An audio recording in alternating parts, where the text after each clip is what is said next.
Ale, ¿Qué hubo? Oye, bien, ¿y men. tú? Bien, bien, bien. Qué bueno. Estuve, estuve usando hoy, eh, lo estuve usando hoy para arreglar un código legacy en el que estoy trabajando en la empresa. Eran unos archivos grandes y bueno, ahí le dio. El truco que hice fue que primero le pedí un implementation plan. Entonces le Ah, pedí un plan de implementación, le di como el contexto que a lo mejor faltaba, le escribí el prompt y me hizo un implementation plan y creo que lo aplicó más o menos bien.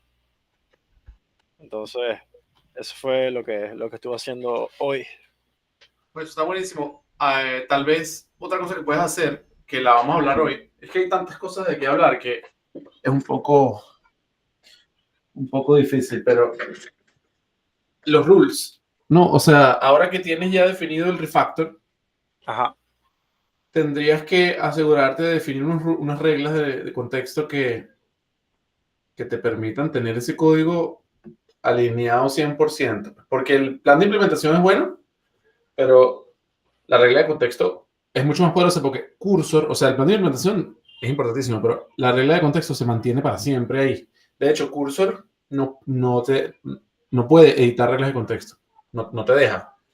Por lo menos yo no lo he logrado, capaz. Si le pregunto a Grok me va a decir cómo se hace, pero yo he intentado pedirle que me modifique reglas de contexto y no me las modifica porque la tienen como protegidas, como para asegurarse de que seas tú.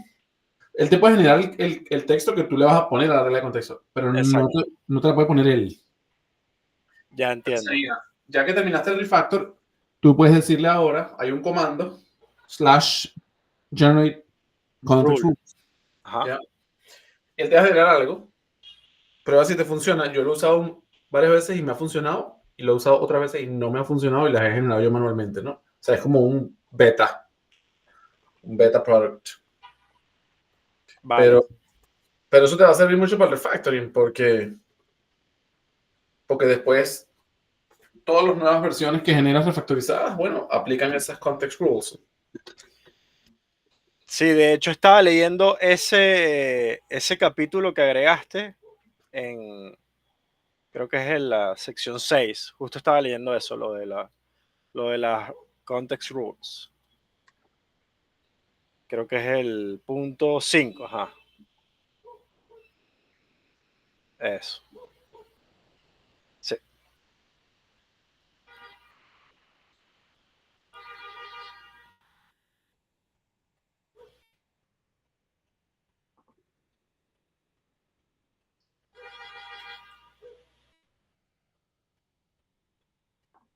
Déjame poner en el grupo que estamos empezando.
Hello everyone.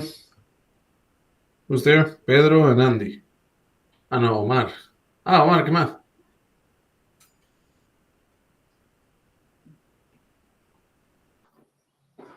Hola, Ale.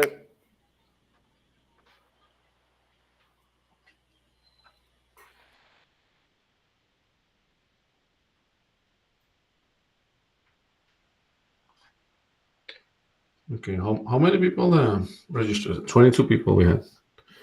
Well, I guess we move on.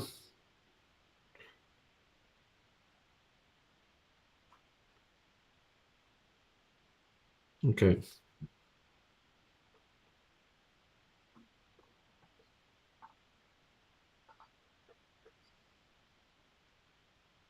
So today is supposed to be about launching the product.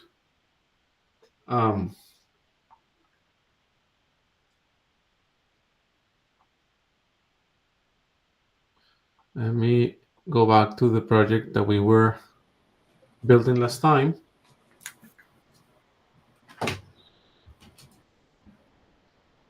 Hey, Mr. Jaden, how are you, man? I'm doing good. How are you? We're good. We're good. Have you been vibe coding or no? I haven't really recently because I've still been waiting for the pro version of the cursor. I haven't really dived into the free version at the moment. But do it with the VS Code. Oh, but wait, because there's a free version. So you didn't get the free version? Yeah, I do have the free version, but I haven't dived into the free version. No. Okay, so because you're waiting for the pay one, well, whatever. Just start doing it because the idea is to take the most out of the workshop, right? So yeah. And if you have this free version, you can do some prompts. You can start building something, maybe like for a day or two, but that way you can start getting some experience until we wait for the answer from Cursor, because right now they're still not giving me any answers. So we'll see. Let me search right now on my email just in case. Cursor. Yeah, we don't have anything from them. No, not today. I followed up earlier today, so we'll see.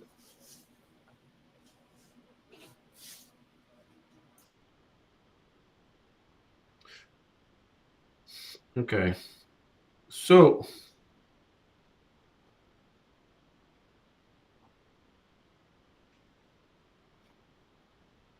let me reopen the project to have it same time that we had it last time.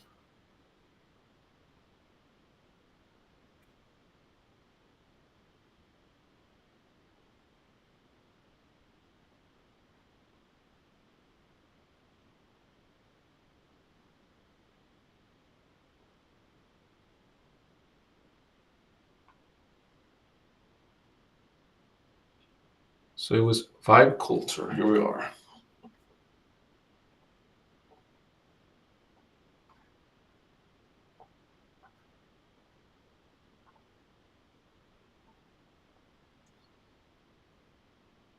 Okay.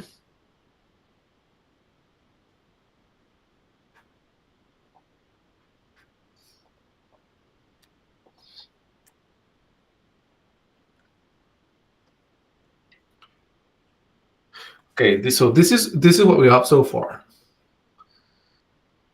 This right here.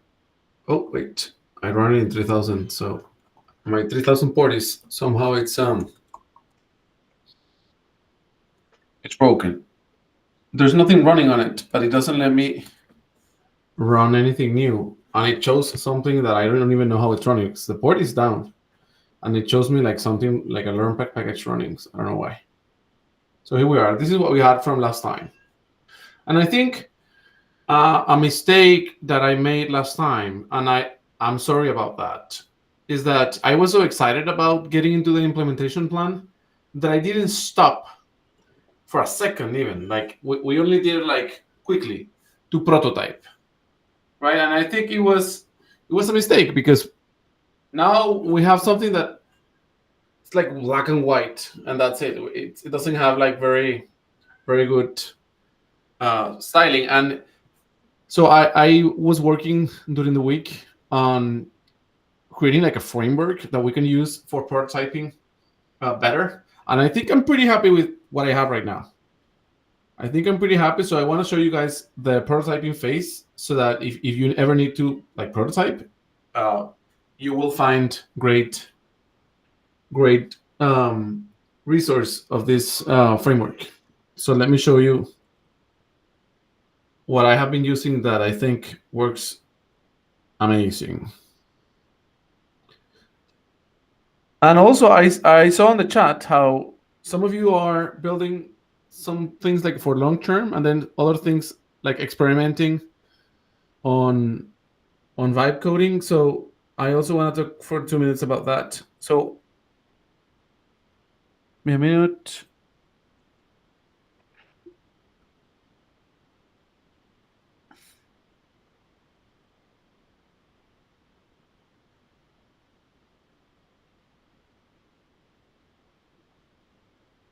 So here it is.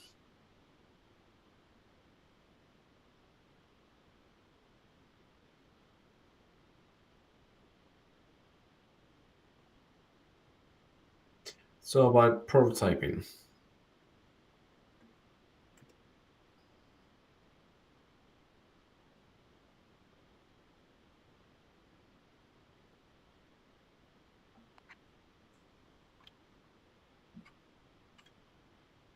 And I'm having some sort of issue.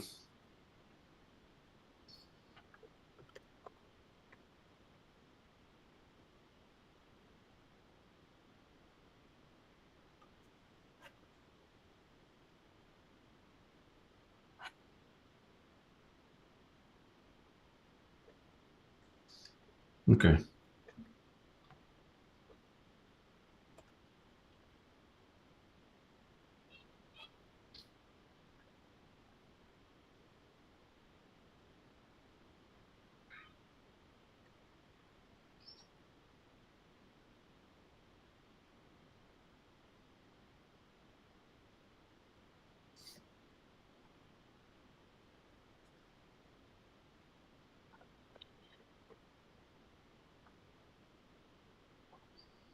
Okay, so first thing here.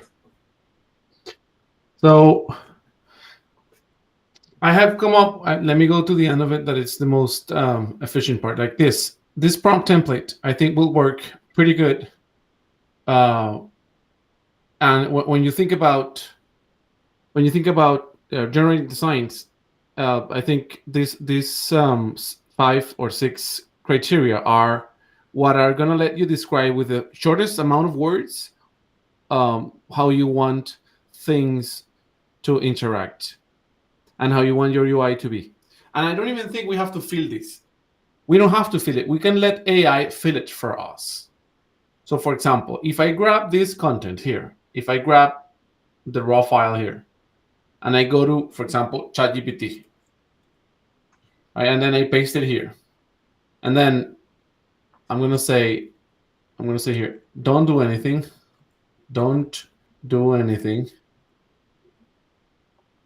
just read this. I'm gonna obviously let it read this for me, and then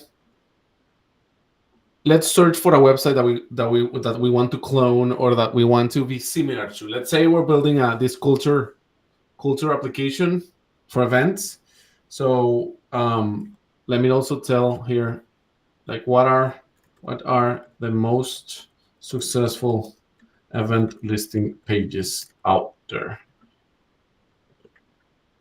Give me just the list, and let's see what we get. So one that we really like, I don't actually like most of this, but let's see Meetup, and let's see what how the homepage looks like.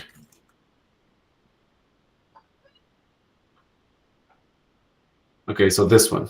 So let's say that I want to transform my current design to something like this, or that I want to start a new design that looks like this. So using the framework, I would say I would say now I would take a screenshot of the entire page, and you can use a tool like Awesome Screenshot for that. And then Awesome Screenshot is this one. It's free, and it lets you download the screenshot. And you can tell the full page. That way you don't have to, like, because usually when you take a screenshot of a website, it's a problem because you can only screenshot what it's available on your screen. But what if you want to screenshot also the scroll part, like what below the fold? It's how it's called. So you would use a tool like Awesome Screen. I use it all the time.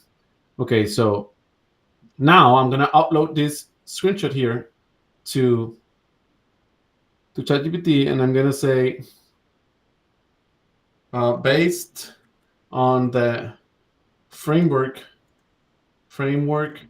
I gave you, build a prompt to create a similar design to the attached design, but for a cultural listing, hyper local cultural listing site. And let's see what we get. We should get a prompt that it's small enough so that we can copy it and paste it and read it and see if we like it. Vibrant but balanced color palette with warm tones, sunset orange, indigo, light nature background. Okay. So let's see. I'm gonna just copy this now, and we're gonna go to Vercel or V0, my bad, and we're just gonna tell it to it. Just gonna tell it. Let's see what it does. So we're not even. And what is the importance of not using? Because I know that Vercel can take a screenshot from you and try to replicate that screenshot, but I think that's not efficient because if you make it a written prompt, then you can add it later to your rules. And then when you're working on JSX files like React components or things like that, then you will make sure that it's aligned with your cursor rules, right? So remember that cursor rules are the way to be aligned always. So if you only have a screenshot, it's not going to work as a cursor rule. So you need to have it like a rule. So this is a rule that we can establish now from now on. So any new JSX components or any new React components that we want to incorporate into a project, now they're going to follow the same rule. And we can tweak it better even to make it a better rule. But right now, I just want to test that this particular framework for describing UI UX works without having the screenshot. Because if I pass the screenshot, obviously it's going to be way easier to generate something. But let's see without the screenshot. I'm uploading this framework as well to the platform, and I'm uploading a small project with like clear steps to follow with checklists that you can check and make sure that you completed all of them. So let's see what we get. So this is what we're getting right now. Let's compare this with Meetup.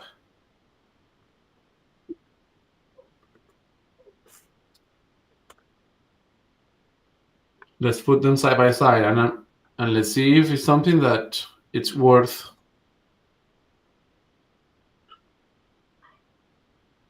Come on, man. Why don't I put it like this? Okay.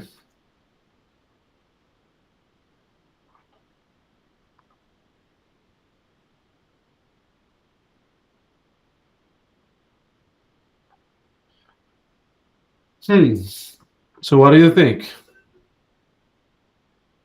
It doesn't have the search. We didn't even read them. Create sessions.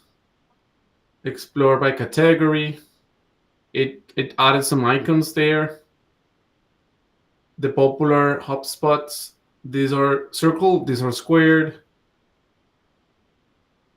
Ready to join the scene. And then underground pics. Let me see underground pics. Upcoming. Oh, that was an initiative from the AI. We don't have underground. We have upcoming online events featured in Brooklyn. So that's similar to events near Bogota that I had here. And join the community, sign up. I mean, I think it's decent, but it could be way better. It could be way better. The previous couple of examples that I did were they had better results. But well, this is obviously a better design than the one we have right now. The one we have is here. Here, this one. It's better than this one, I guess. That it's all black and white and that's it.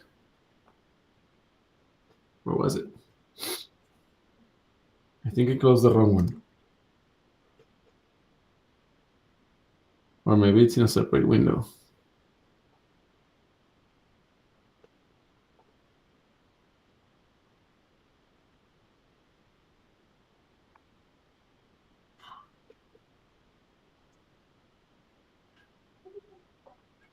Okay.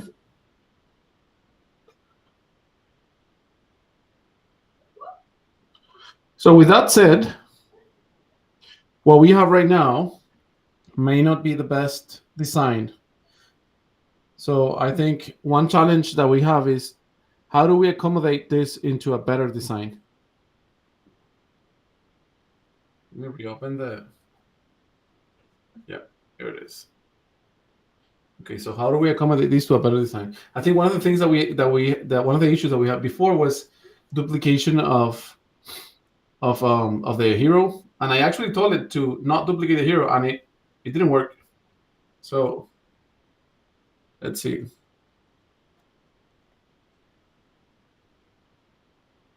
What's the current state? Let me ask about the current state of the implementation plan.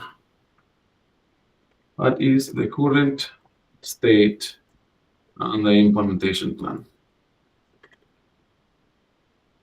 Because now that we didn't generate this with the design that we actually like, it's really hard to start making the changes to make sure that it aligns now with the new design. I would suggest starting from scratch instead of. We're not at the very beginning. What are you saying? No, we're not. No, we are not. Review code base and make sure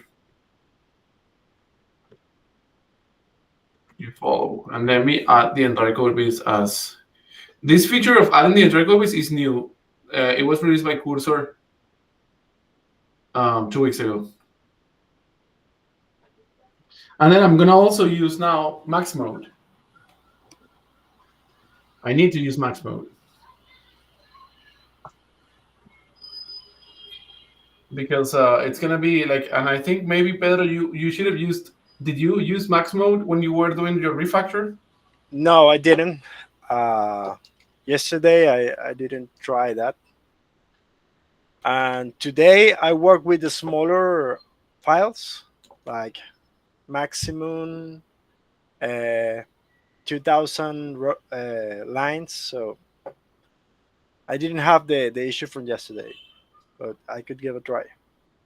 But 2,000 is fine. Okay, so yeah.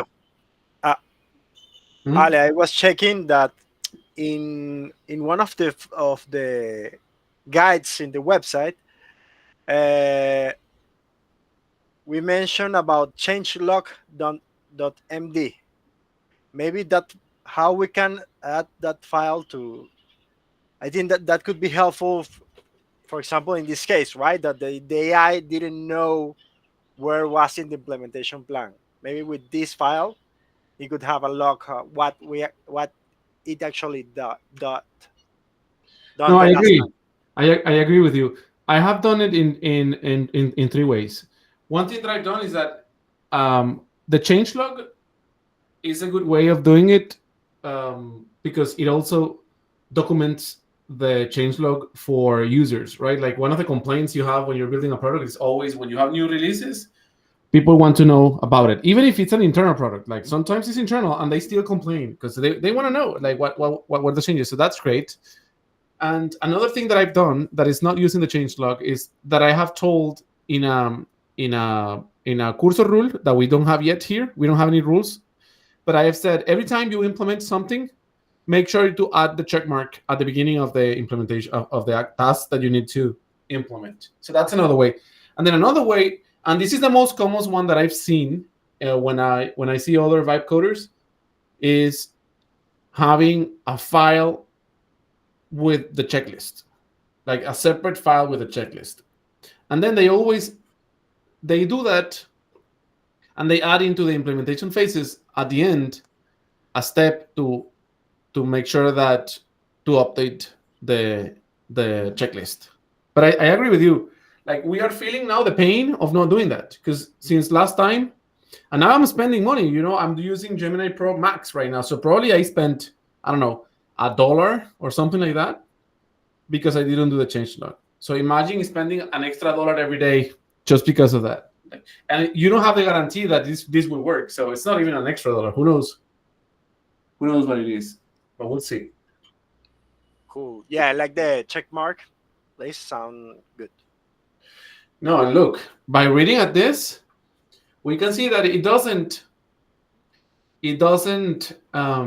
No, it's asking me, what is the current phase you believe we're in?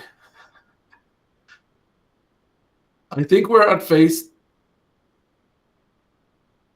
1. We did supervised party config.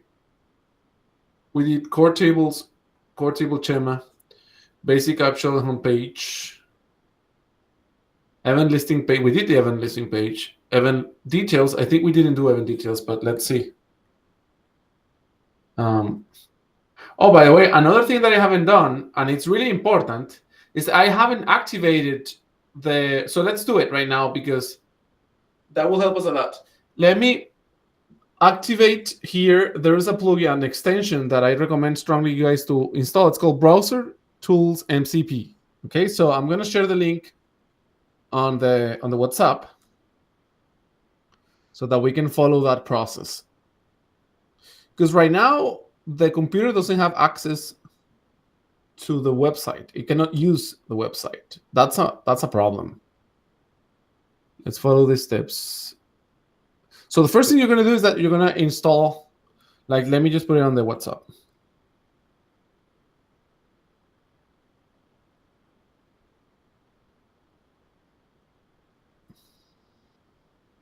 Here is the browser tools MCP server to download right now.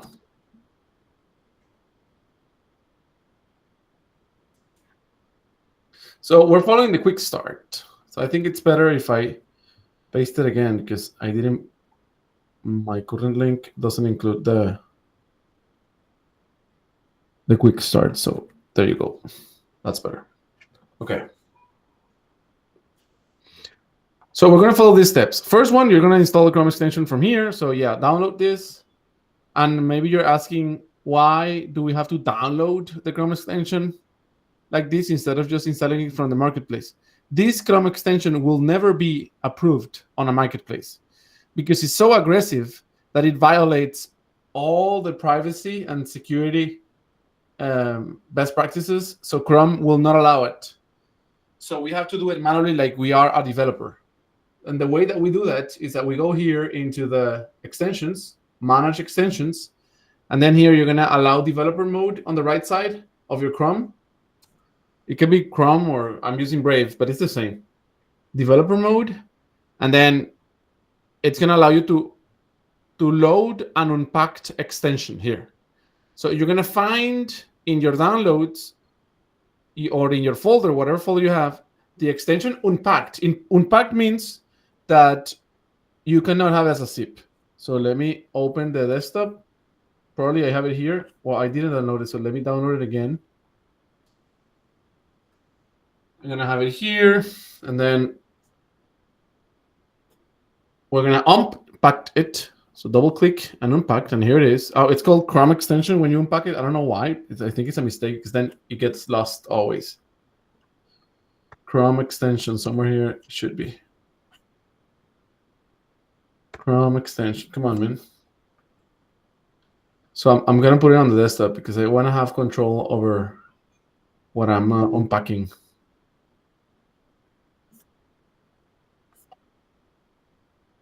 So I guess I can have a desktop here. Here it is, Chrome extension. So double click and it's gonna stay here. So there you go. That's the one. So now I'm gonna move to the extensions and then load unpacked, and then you will find it in the folder. This in this case is desktop, but it's the other desktop. So I'm not sure. Can this search like among several desktops? Like Chrome extension. Here it is, this one. So then after you click on the folder, you would hit select, and then it would install the extension for you. And then you enable it here. Make sure to enable it. That's it. So there's another thing that is important. After you have this extension, remember that an MCP server is an actual server. We talked about that last time. And I showed you in here in the MCP section, I showed you how all these things are servers, and they are actually npx commands, right? So you can actually run them. You can say npx, and then you can run any of these servers. Let me run, for example, this one about pay rate. I can just run it like this, and you'll see how it will start running. It doesn't give me any output. Wait. npx, my bad. npx, this. And it's running. Well, it's going to download, and then it's going to run. But it is already running. It doesn't give me any output because it's not meant for me. This is not a server that humans use. So it doesn't need to tell me anything. But you can see that it's running because I can type, but it's not a real command that what I'm typing right now. It's nothing. If I stop it, then I will be able to type in a new line. So that's a server running right there. So I'm telling you all of this because when you do the browser tools MCP extension, you have to run the server yourself. So it's telling you now to install the MCP server from this command. So now we have to run this. I know, my bad. This is the installation, so that's not the JSON. So we're going to copy this into our JSON. So here, you see I already have it, right? So browser tools, here it is. You can see the command here on the top of the window. It says npx agent tooldex AI. So I can see here that I put npx, that's the command. And then the arguments, so the next step will be to put the rest of the command, right? So agent desk AI, browser tools, MCP latest. And that's how I have browser tools installed, right?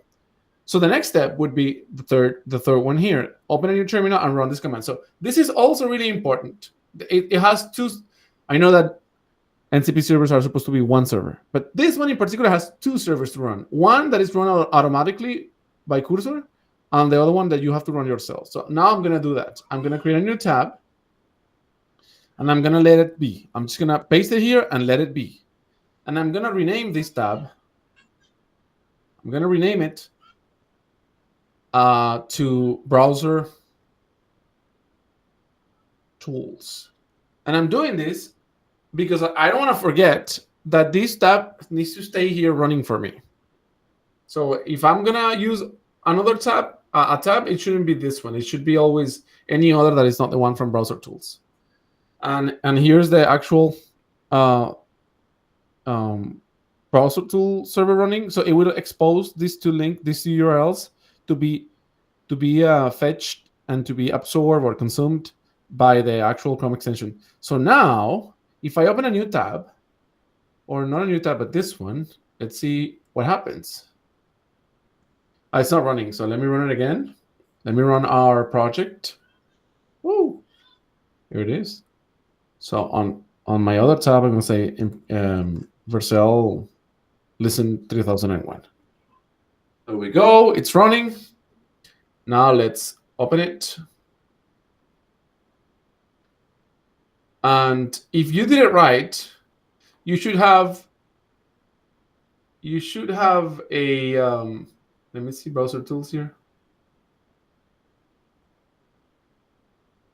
I think we need to refresh the browser. You mean like to reopen it? Well, but I already installed it, so I don't need to, but maybe you need to. Yeah. Because when you enable the extension, it shows a refresh icon to the left. Cool. So yeah, you're right. Refresh it, but let me see if it shows the refresh icon in my case as well. If it does that, then it's gonna be annoying because where is it? I don't see it. To the left to the toggle. Yeah, when you toggle it, that icon appears. Yeah. Okay. No, I think you know what? Why this is? This is because this developer mode is supposed to be when you are developing the extension yourself. You're writing the code. So you hit refresh because you have a new version that you want to try, right? Okay. That's why it shows the refresh. But to make sure that it's working, I'm gonna ask in a new tab. Well, I don't want to do a new tab because then I will lose this. Wait, yeah, peer search file tool was interrupted again. Let's assume for a moment that the rules. Yeah, let me open a new chat. It doesn't matter. So I'm gonna say here, can you test my site on localhost 3001 using browser tools MCP? It is activated, right? Let me see if it's activated. MCP. Yes, it is. Yeah, look, it's doing it. It's telling me I can help you test your site. First, I'll navigate there. The page loaded successfully. Now it runs a series of audits to check for potential issues. First, I'll run an accessibility audit. You see? So that's great. This is a major unlock, right? Accessibility, that's great. Run performance audit.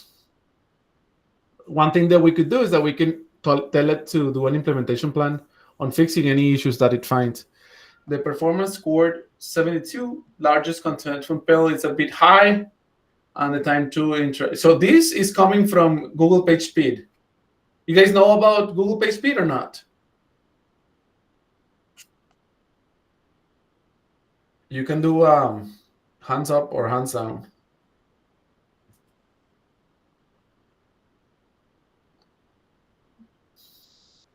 I think you didn't do a hands up, Pedro. You did to ask for a question.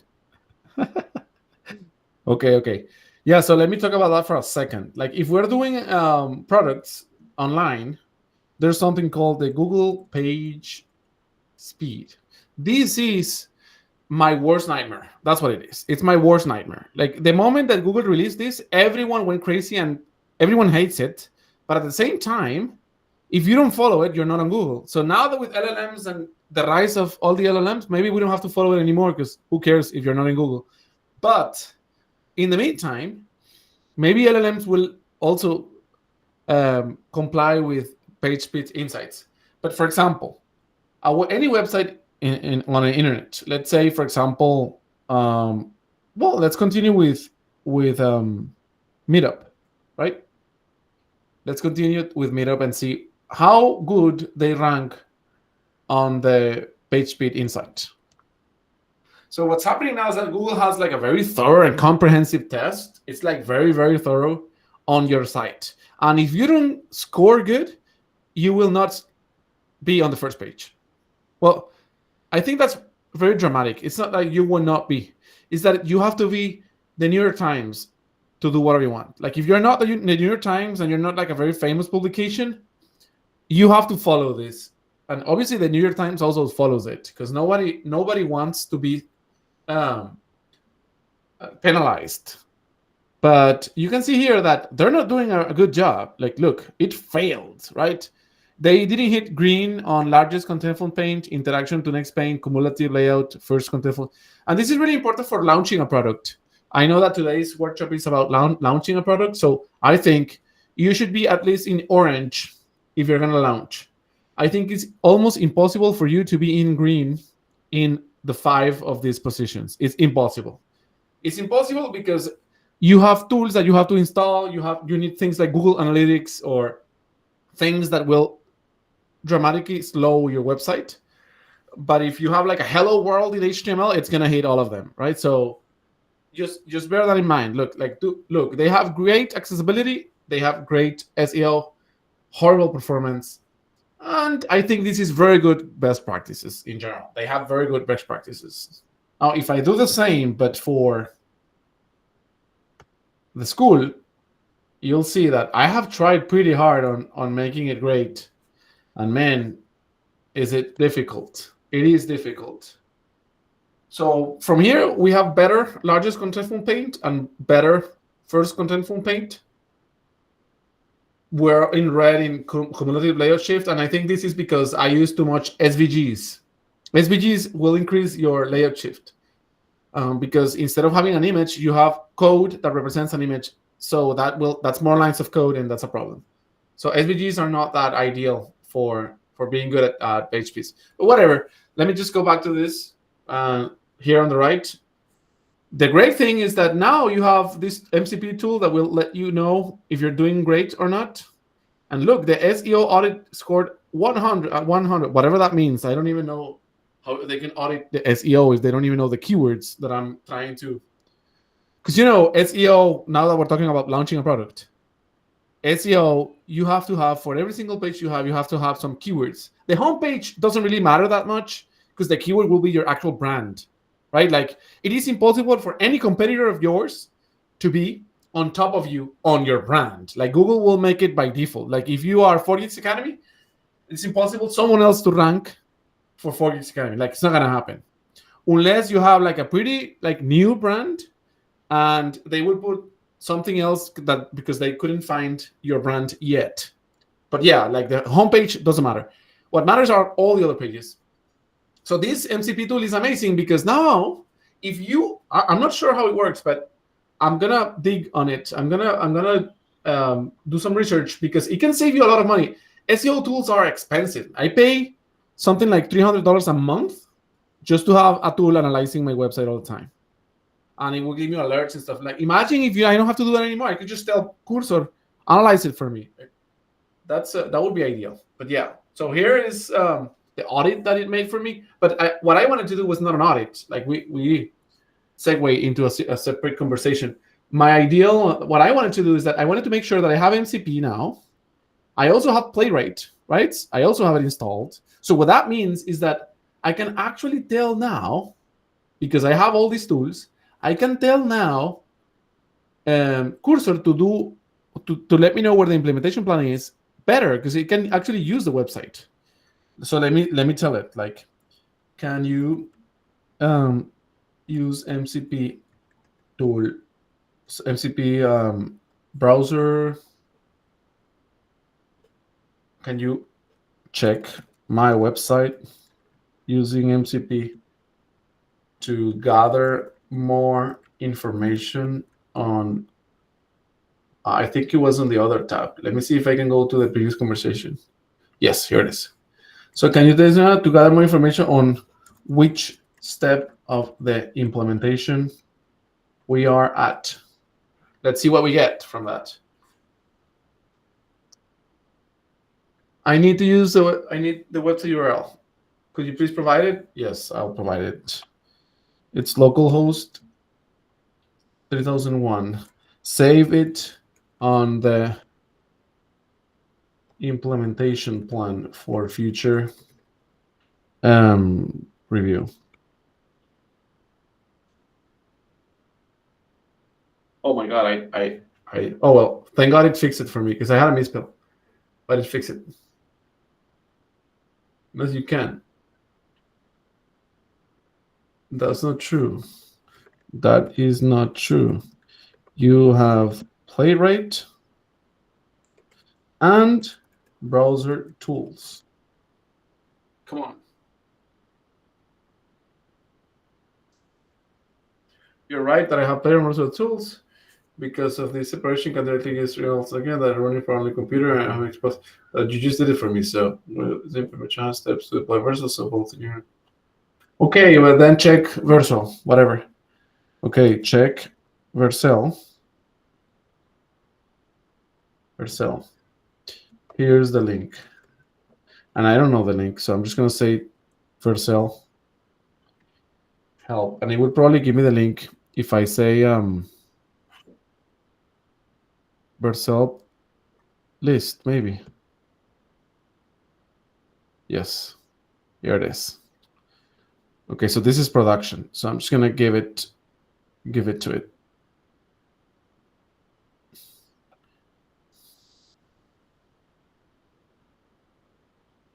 I copy it without the P, so let me add the P. There you go. Let me see if you can check production.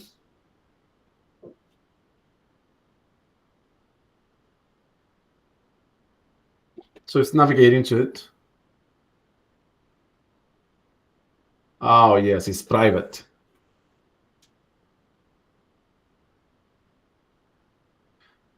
Freaking private thing. Vercel. Let me not make it private.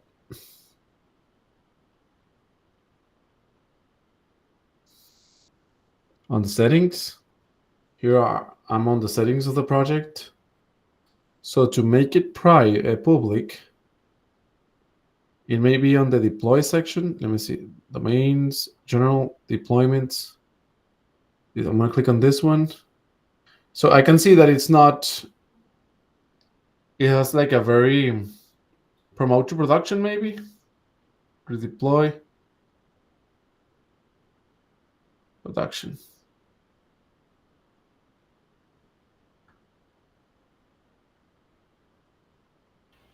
I I'm think sorry? if you click on it, they have a share button. That's what I did last time. You click in, yeah. You can share the copy link, exactly. You can only have one share at a time on hobby. Continue will revoke any existing share. Okay, cool. I don't mind. Okay. So I'm assuming this one is accessible now by anyone. So let me see. If I open it in incognito, nope. So I guess I have to press share and copy this again. Okay, there it is.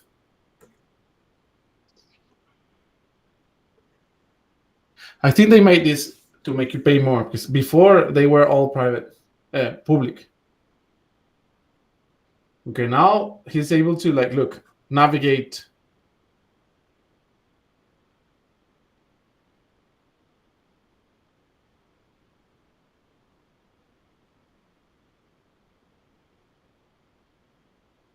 So it's doing the analysis. I think it's doing a great job so far. It's clear that several features from the phase 4 are already implemented. Oh my God, you're not right. And at least the UI, okay, yes. I'll click on the sign in button to get authentication for after signing in. The button changed to a user icon, but it wasn't directed to the login sign. This is just means the application is using a mall. Drop-down for login may have automatically log me in if there is a save session. The snapshot doesn't show a login mall. Okay, clicking the user without drop-down menu. Profile, this confirms that the user is present. This matches the requirements. Now on the submit page. In submission, overall assessment, week's expiration.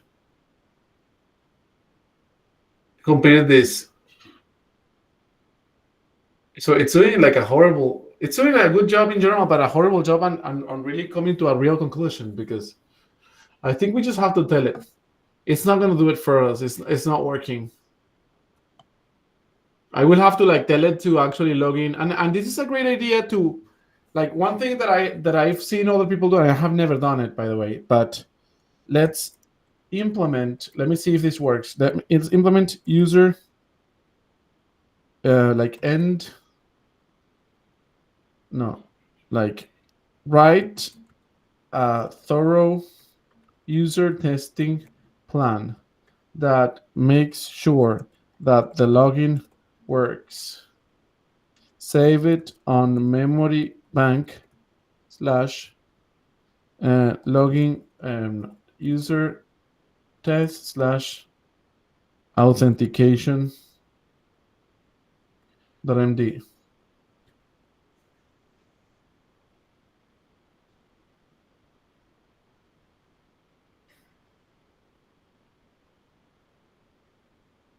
It's a authentication flow, login. This one will ensure the authentication is working correctly and provides a good experience file. Let's see what it creates, because one thing that we can do is that we can make sure that in the future we can run these tests from the actual cursor agent. So here it is.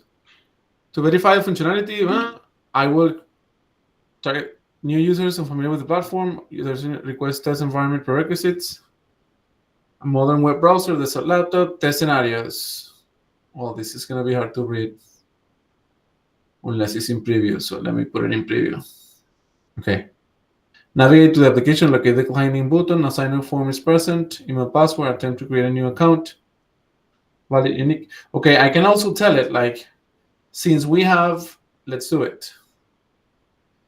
Here, since we have the Supabase NCP server, we can sign up and see if the user was created on the database. Let's see if that's possible.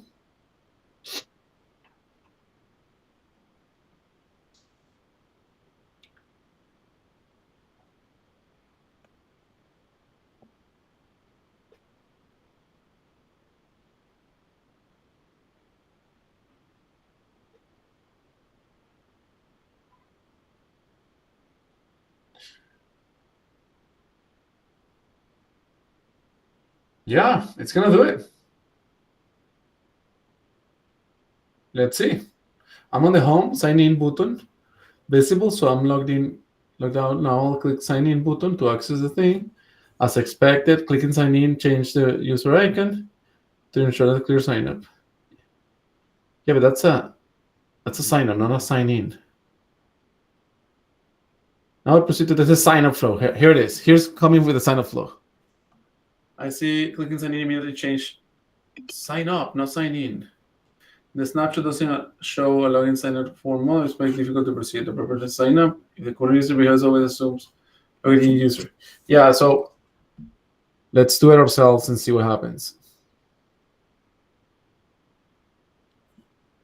Sign in. Yeah, well, that's a problem. We don't even have a sign up. We don't have a sign up.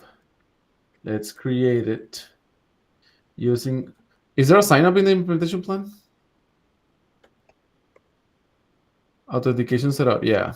So I'm not gonna move ahead. I'm just gonna tell it to do 1.7. We're gonna remove this and move on. When we hit the sign up and we finish it, then I'll tell it to do a test. So I know where we are in the implementation plan. Let's review step 1.7, event detail page.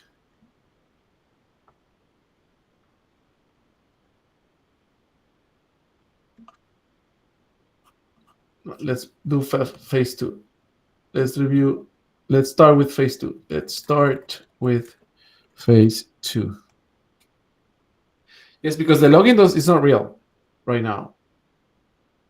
Let me check for the. Wait, it's asking me something. Okay, let's say to phase 2 authentication. Phase 2 involves creating a user profile table. The migration script includes for the default cycle. You please tell me which city you've chosen for MVP as the MVP focus city. I'll need this to correctly set the user profiles. What was our city?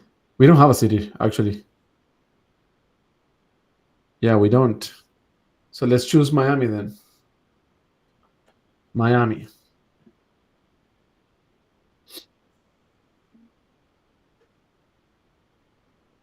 Yeah, because in the phase it says here that we have to have a city. You don't have the project ID for the supervised project yet. This is to apply the migration. Could you please provide the supervised project ID? No, you can get it. It's vibe culture. And we should put it here in the implementation plan. I'm gonna put it here. Project ID.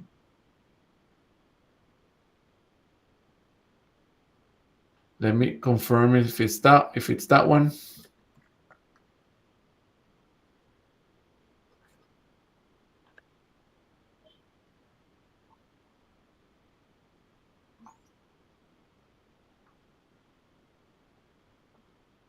It's this one.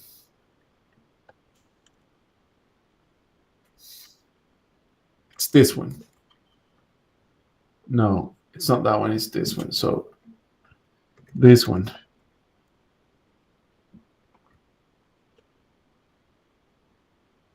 City, Miami. Okay. Now I will proceed with applying the migration to create the user profiles table using Miami as default city. User profile, so it's gonna do it. The user has also been created successfully. This completes the supervised schema setup for phase 2. Now it's a authentication setup. Okay, let me know when you're ready to deploy these features to Vercel. Yeah, but how do... Now it's over to you for the front-end task in phase 2. Why is it over to me?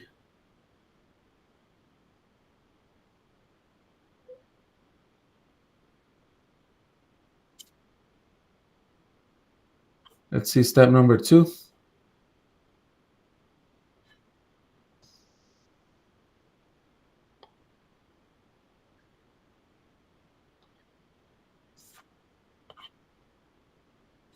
No, you have to make sure all the authentication setup is done. Do the whole phase 2.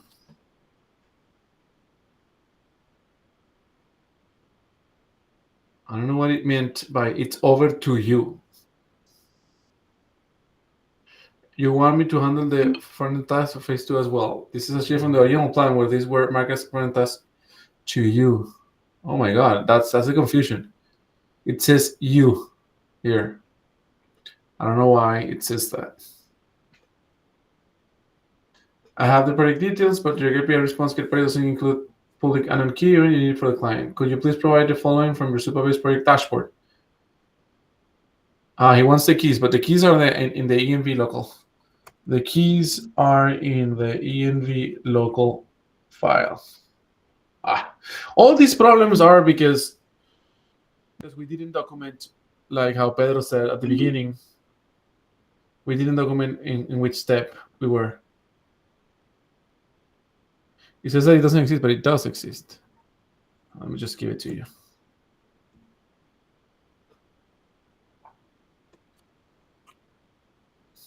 Here it is.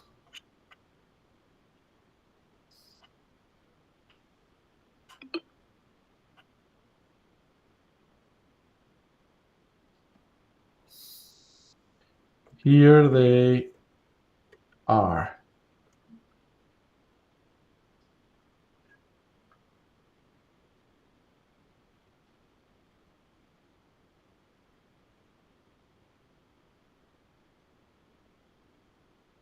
Okay.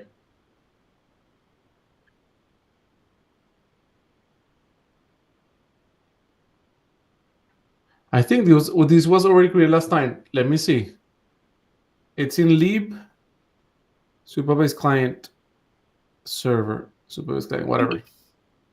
Okay, it appears unblocked for creating env local directly. It's already created, man. Stop it with that.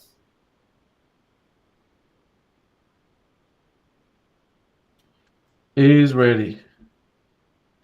And the problem with the files that start with a dot is that the LLM usually doesn't have access to them.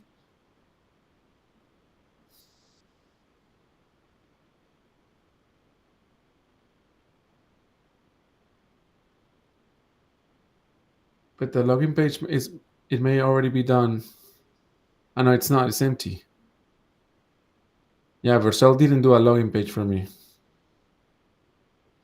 But I think it did. So let me double check that for a second.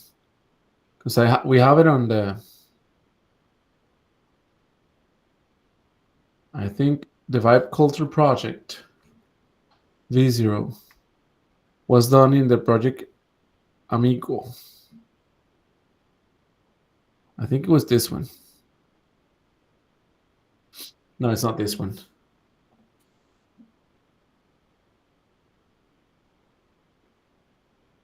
This one. Let me check if there's a login. Oh, no, there's not. Okay, cool. So it's still working. So in the meantime that it's working, I want to show you something in the meantime. Oh, no, wait, it finished. Okay, I have header component code. It already has a mock authentication state and user to integrate user else to use the real authentication. Well, yes, do that. It's not done. Okay. So this is what I wanted to show.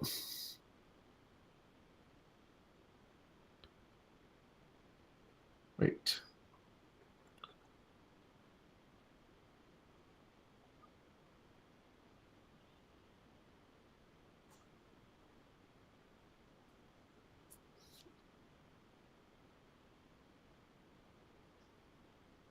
So when you start a new vibe coding project, another thing that I have been working on is on making like a more clear path to create a new project. And what I mean by this is that depending on the project, we need to choose the tools that we're going to be using. And I know that we're using Cursor right now, and we use Replit a few workshops ago. So I created a scorecard to decide which tool to use.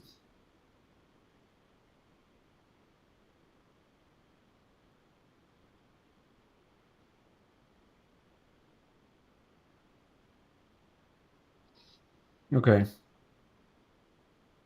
And here it is. So I think when you're starting a new project, I'll also upload this with better resources into the content. But after like a lot of thought, these are the variables that we need to take into the considerations. If you have new variables, just let me know and we'll put them here. But I think these cover pretty much everything that I need to take into consideration before starting a project. Like, do I want to have great usability for the user? Do I want to have like creativity when I'm building the product? Do I care about cost? Do I care about speed? Like how fast I will create this project? Do I care about having control over the process or platform dependency? I think for me, for me, it's almost non-negotiable. Then maintainability, code readability, usability. Well, I put this twice. I'm sorry. I'll fix it. So these are the three that I came up with that I think I will never sacrifice. Like one is usability, the other one's creativity, and the other one's cost. And because of this, I already have to make some decisions on my product. Because I know, for example, that if I use Cursor or Windsurf, I will not have the best usability. So that's why we start with Vercel or with V0, because we need to work around that. If you do it from Cursor or from Windsurf, it's not going to be the same.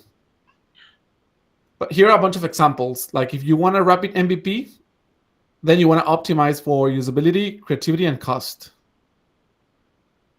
And your trade-off will be control usability and maintainability. So a rapid MVP, it's common use case, right? Like you're talking to your boss or you have a company and you want to have like something pretty easy to test. The other one will be a scalable B2C application. Then you optimize for usability, creativity, and cost. A creative playground.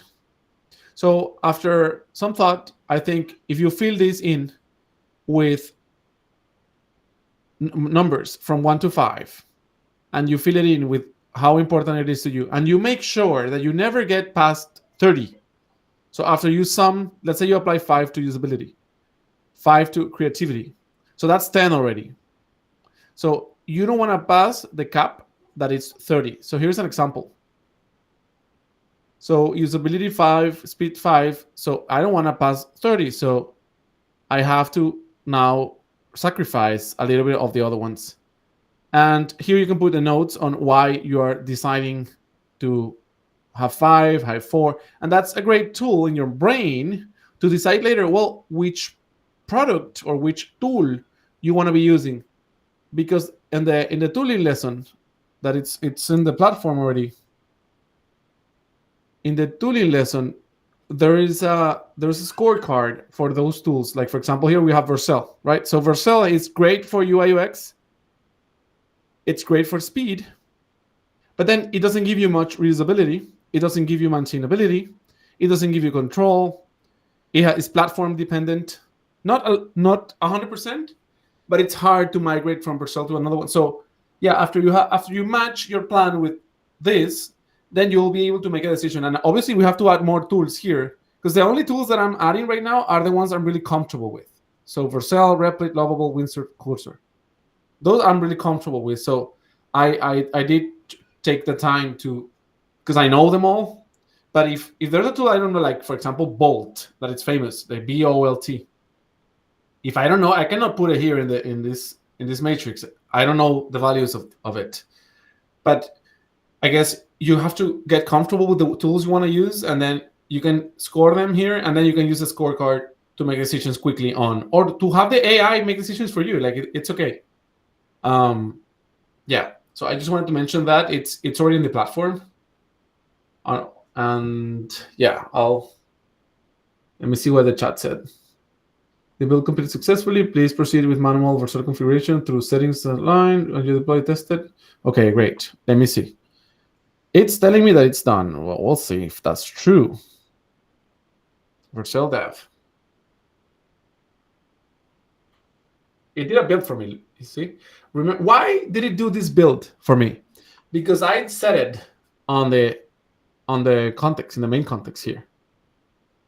In the rules, maybe? Yeah, here. I said here, run npm run build, identify any errors and fix them.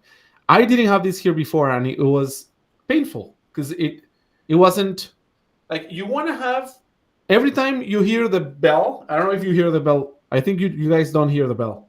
But when you hear a bell, it means cursor is finished. So you don't want to hear the bell, come back, and then have errors, right? So I strongly recommend adding this rule to make cursor run some extra validations before. Okay, the build has complete success. Okay, actually, it's already running here, so let's test it. I'm supposed to have a login now. We'll see. Here's the login. It's taking me to login. That's great. I'll sign up first. That's the sign up. So I'm just going to sign up with my email. 1, 2, 3, 4. 1, 2, 3, 4. Sign up. Boom. Successfully sign up. Well, that's something we already don't like, right? So I'm just going to tell here. After signing up, redirect me to the dashboard. Or to my account, I guess. No, we'll see. For now, I'll just keep it there to remind myself. Okay, so now I'm going to log in. ALGO.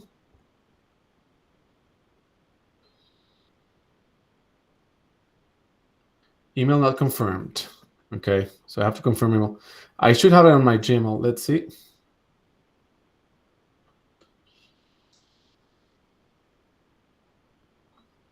So here it is. Confirm your sign up. That's great. Let me click on it. But I'll copy this link because no, I don't have to copy this link. I can just do it from here. I think so, yeah. Let's see. Yep, it took me back to localhost. Look. So that's great. I'm gonna now try logging in again here. And it's working. Great. It's taking me to the dashboard. Great. So now we do have a login and a sign up. Do we have a remind password? Don't have an account? No, we don't have that. We'll see if we need it. But right now, I don't want to focus on that. Like that's like too much of a small detail to care about that right now. Okay, great. So according to the implementation plan and taking Pedro's advice, I'll say, let me have here in the memory bank, I'm gonna have a new file called things like to-dos. No, like future to-dos. I think this is called in agile methodology, it's called a backlog. So the backlog is everything that you're not sure if you're gonna implement, but you want to save it for later. So after sign up, I should be redirected somewhere.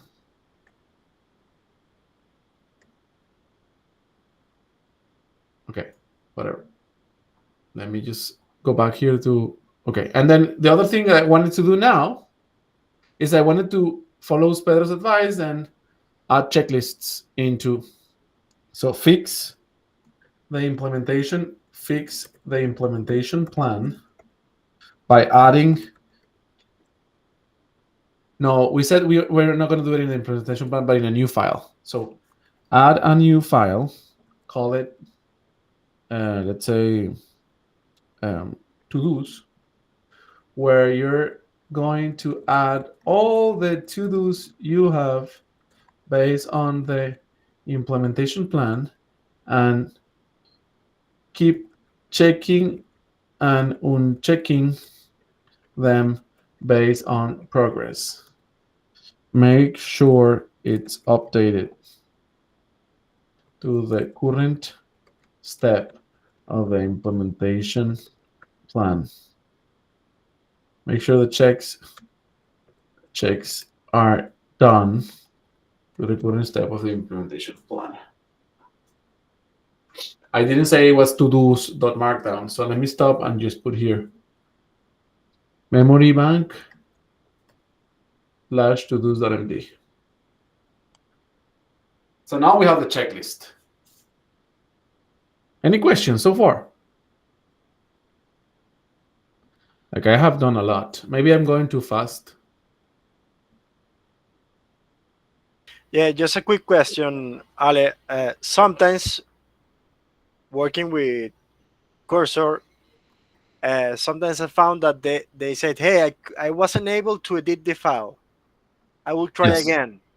And maybe maybe in the third attempt, it has success to edit it. Why that happens? Why it fails sometimes? Yeah, I have had that experience before. That could happen because of three things. One thing is a bug. Like Cursor is buggy. People complain about it. Cursor is buggy. Like, remember, they have such a fast pace of improvements. They're fighting this other team from Windsurf and Google, and they're just releasing things. I think they're doing such a great job on the pace, in which they're releasing the features, that I don't mind the small bugs here and there. But it's a buggy product. So that happens. So sometimes I just go to sleep, come back, and it works. Another reason it could work, it could be happening, is because you didn't add it into the context here. Like, you have to click on the add symbol and add it.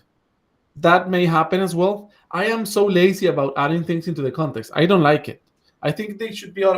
Windsurf doesn't need that, by the way.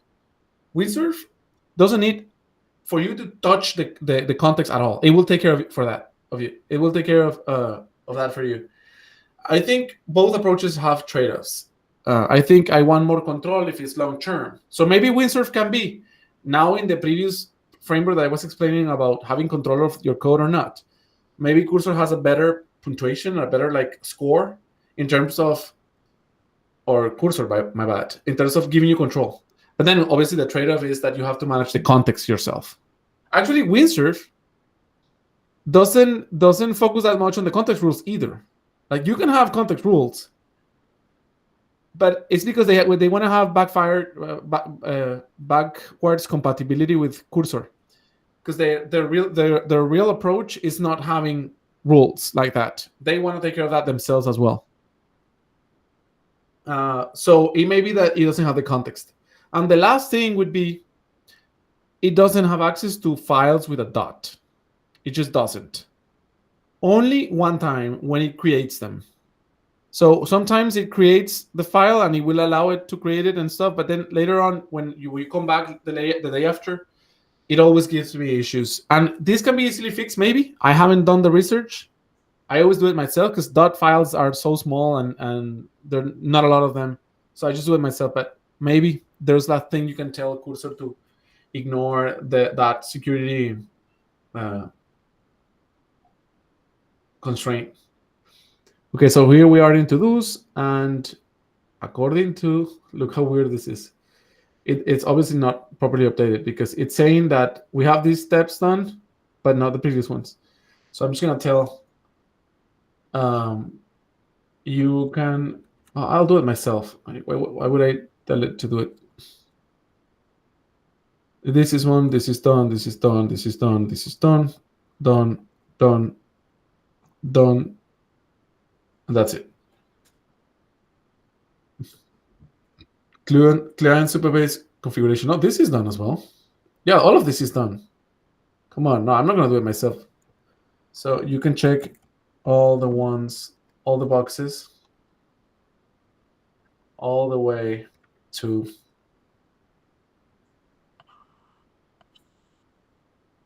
I think it's all the way to phase 3. Phase 3.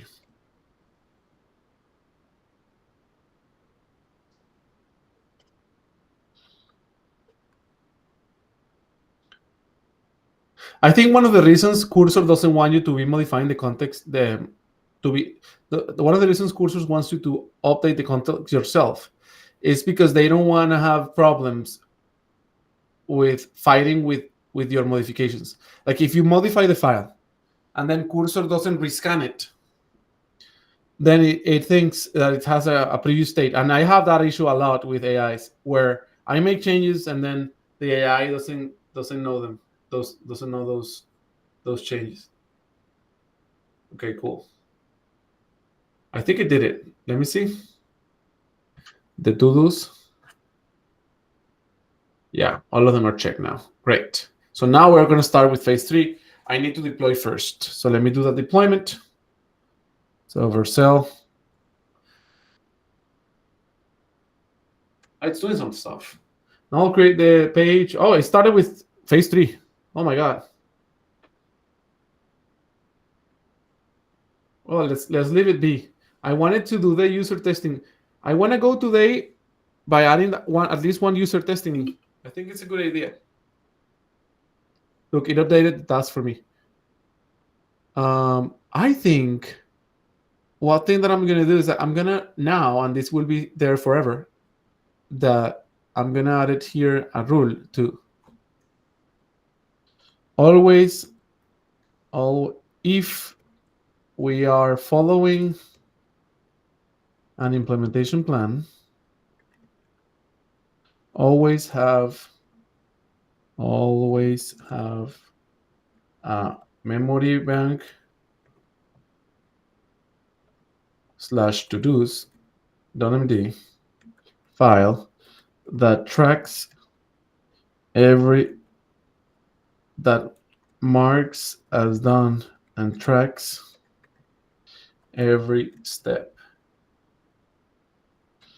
Okay. As we complete them. Okay, let's go back here. So it did the event submission page.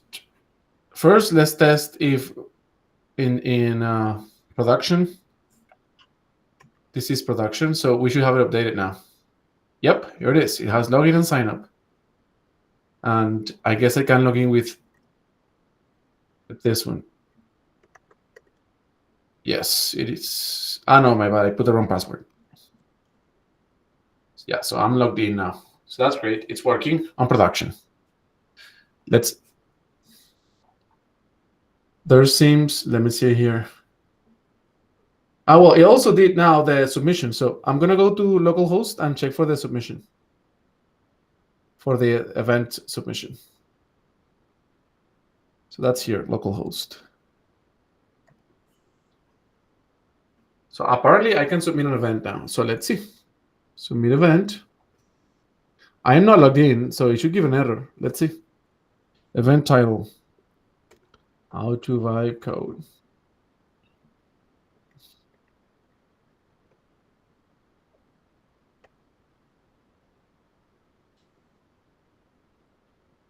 Okay. Date and time. Location and price. Venue name. I don't need this. It's not a mandatory, so I know it is. Well.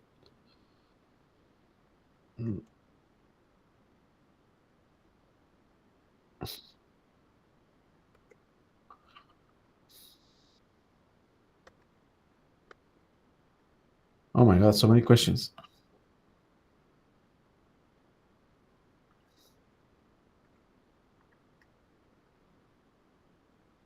Okay, submit. There's an issue where please select an item from the list. An item in the list. I already did this.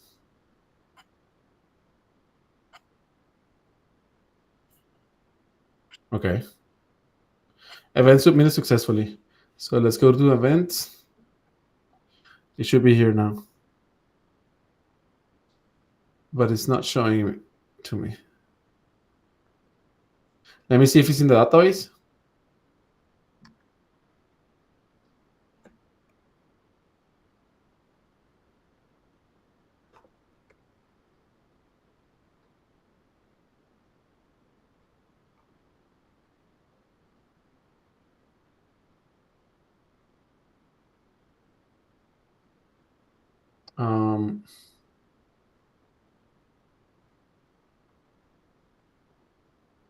So many new tables.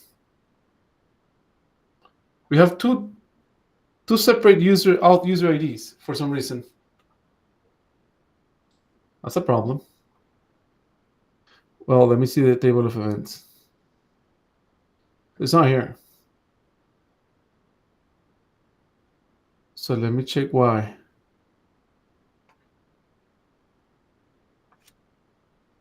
I created the event.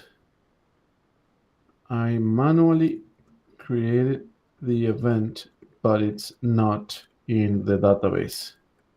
Can you try creating it yourself and then check the database? Let's see if we can do this user testing. This is exciting. Let's see. It's going to try doing it on its own. And then it's going to check the database. Let's see.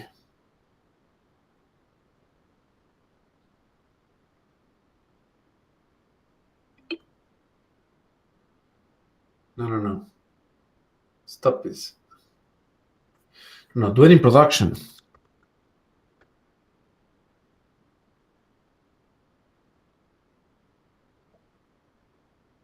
I do have the production link in the implementation plan. No, I don't. I'll better add it now.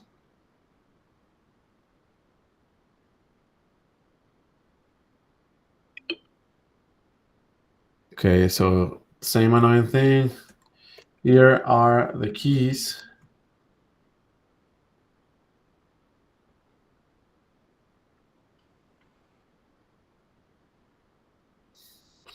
In the meantime, let me go to Vercel and copy the link for the production application to put it in the implementation plan. So what do you do? Stop it thinking.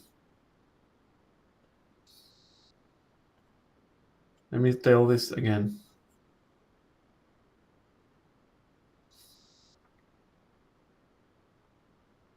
Do it on production. And then I'll send the link.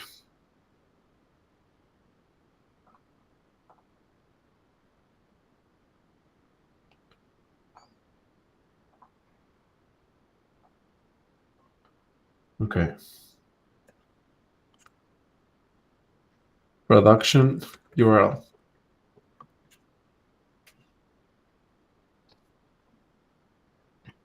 Why do you keep saying about the EMV?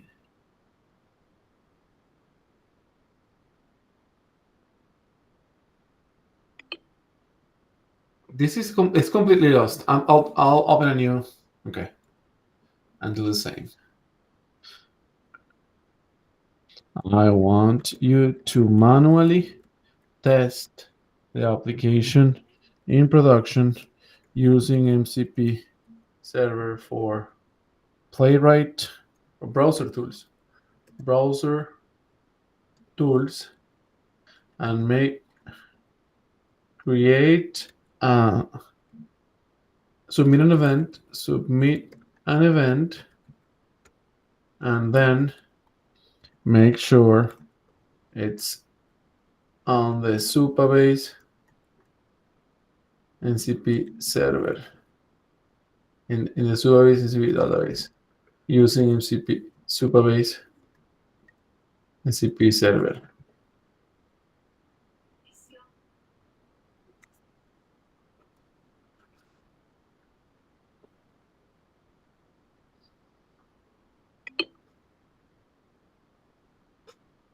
You can find the URL on the implementation plan.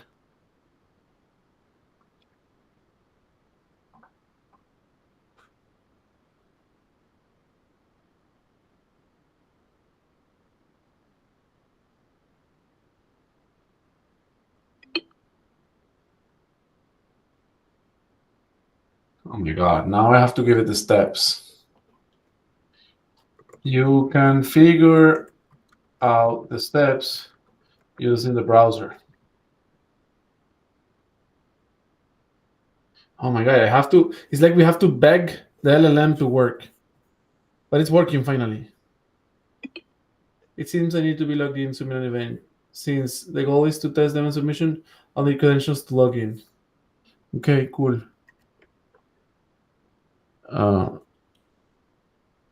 You cannot log in yourself using Supabase NCP server to get that information.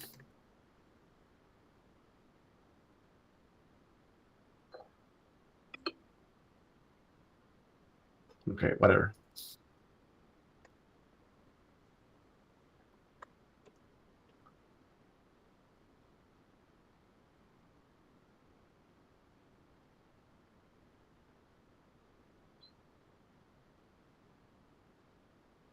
Okay, the login was successful. It seems that it was redirected back to the login page. This might mean the login attempt wasn't successful. I'm getting to submit event, also directed to the login page. Oh my God, I cannot do it. I think I'm gonna come up with a tool for this. I think the best way to do this, and I'm gonna explain how I do it on my applications usually. So any application that I build, I implement on it a way to log in using a token like this. So when you're building an application, always make sure that there's a token query string variable on the top that you can use to log in. So if I put any token, then obviously these tokens I can get them from the database, right? So, and these are not permanent tokens, so I don't mind if you see them because these expire after a day. So probably this one won't work. Look, I'll try to use it right now. This one is saved on my history. And it didn't work, you see? It doesn't let me in. But if I have the right token that I can get it from the database now, because why would I want that? And this is a strong recommendation for you guys in the future. I want that because I want to be able to test features on the go.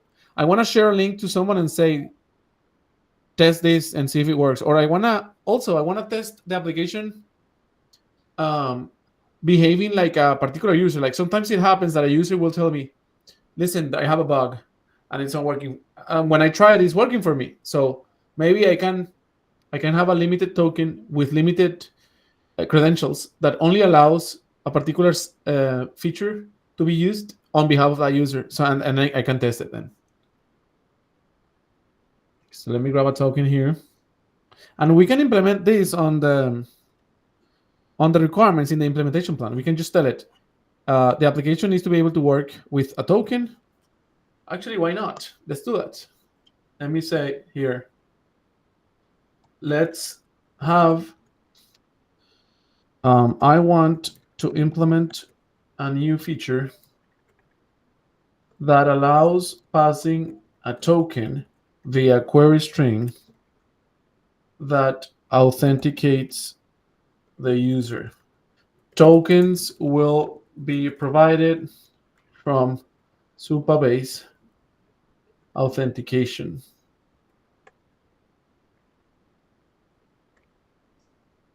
Let's see what happens if I do this.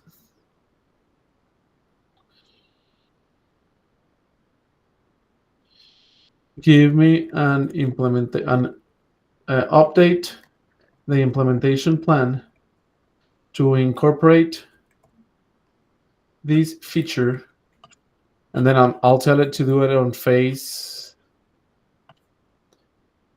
3. On phase 3, between phase 2 and 3.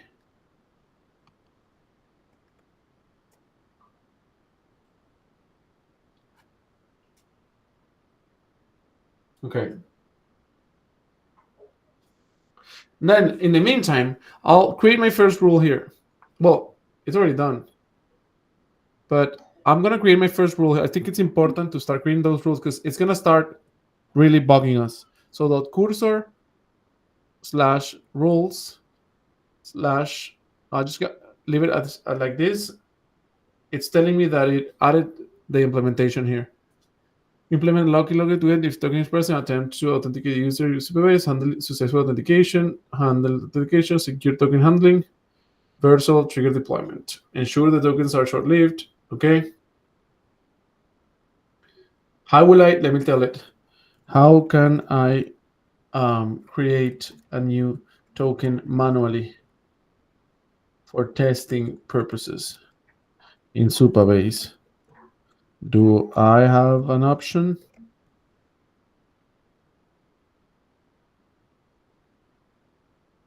Now it's searching the web, but they contain information like methods for using a IoT secret for local development. Get the IoT secret for local development. Use a series. For a production break, you can find IoT secret under settings, API IoT settings. It might be called IoT secret or similar. This is manually mint a token. And once you have the secret, you can like face IoT. Oh my God! Like I'm gonna have to create a script to do that because I don't want to do it manually every single time.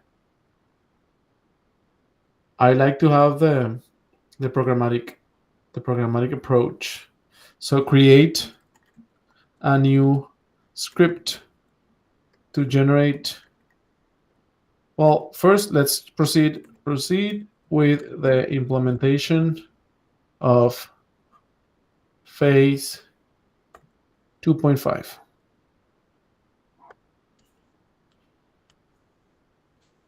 So it's going to implement the logic to check for token query string parameter and routes. If a token is present, attempt to authenticate the user with Supabase using this token.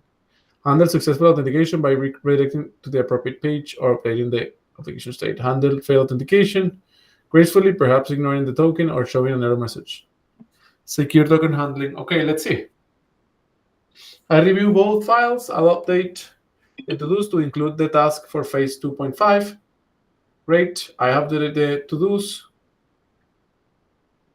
Please let me know when you're ready to move on. Yeah, I'm ready to move on. Yes, move on. I don't think this implementation is properly described, by the way. I think there needs to be more detail here. That's why I wanted to create a rule, because I think this doesn't have a lot of details on how you're going to do it. And I don't like code examples, but I do like very thorough steps, and I don't see them here. But here they are, look. Here's telling me with very specific examples with code how to do it.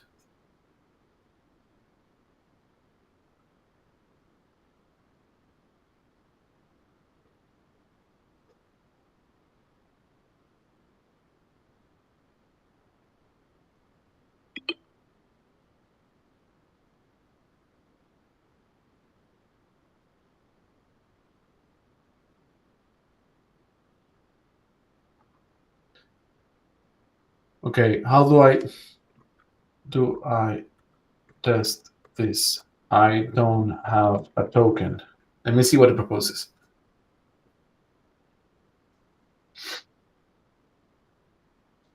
You're right, you need a token to do this. Ensure you have a test user. If you already have a test user in your Supabase, table on programmatically sign in and get a token. You can run a snippet like this. Okay, so I should have used run code for that, execute in Python. Let's do it in JavaScript. How to use the script? Open your application browser, open the browser developer console. Oh my god, it did it on the window. Wow. No, I rather if you do a command, I can run on the terminal. Is that possible?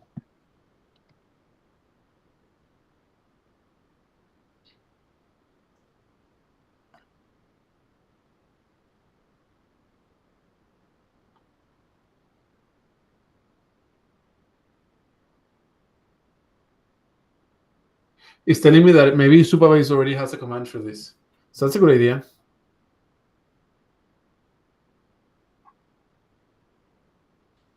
Let me also say, can you use Supabase NCP server?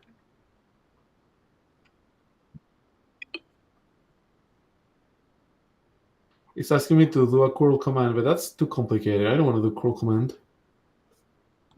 If not, create a script that fetches instead of making me curl.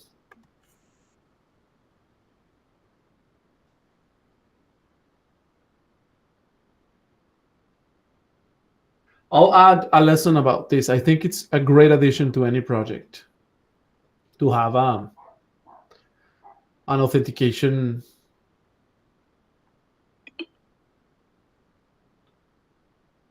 Okay, it's going to create the node script for me. From you enter Supabase key. No, don't prompt for the Supabase unknown key.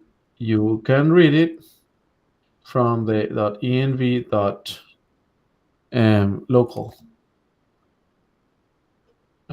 within the script.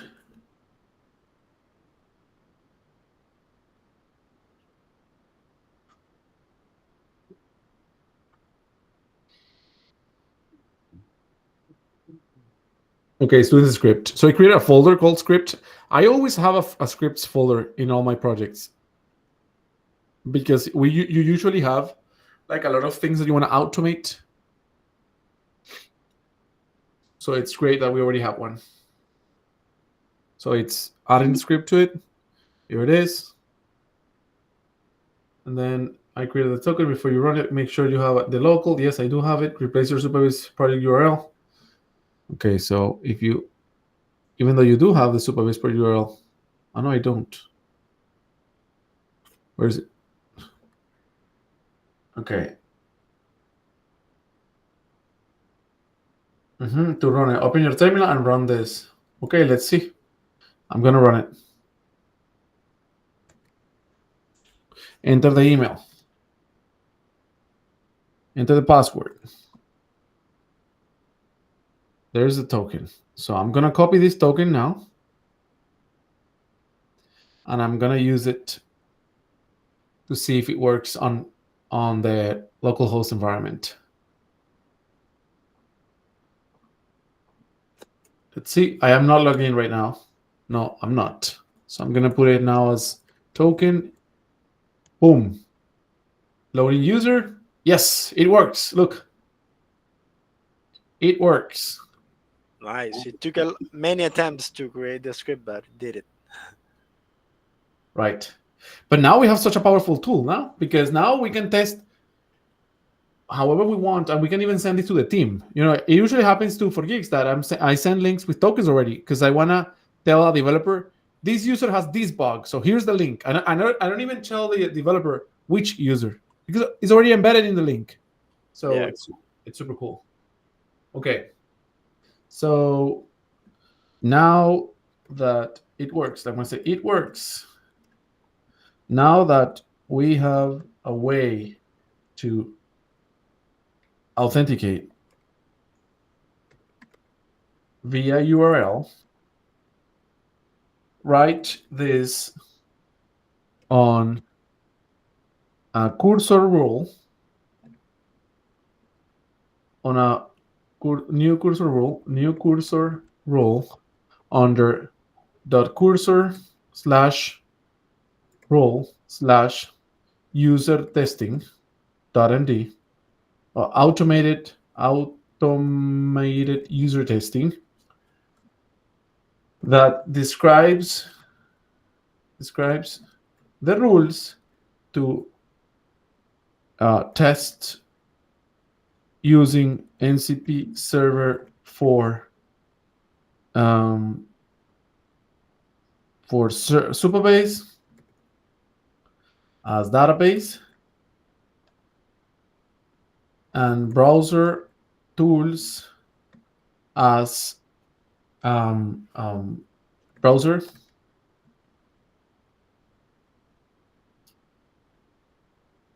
and make sure to also include steps on how to generate the JWT token, but also add it into the URL to avoid logging in manually every single time.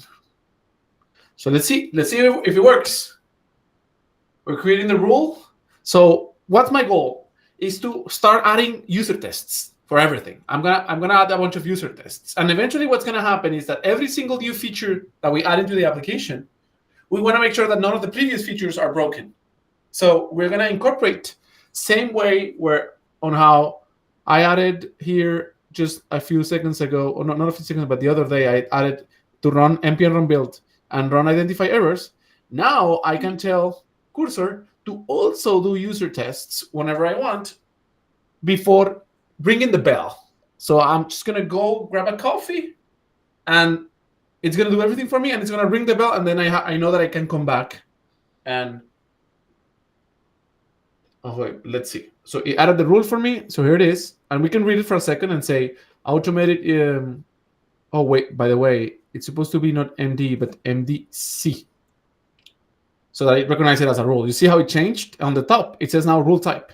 This is very key. Like the rule type, you have to auto attach it, and you have to specify the files. That's why I have in my memory bank this directory here, because I was already planning for this. So it's gonna be memory bank /user test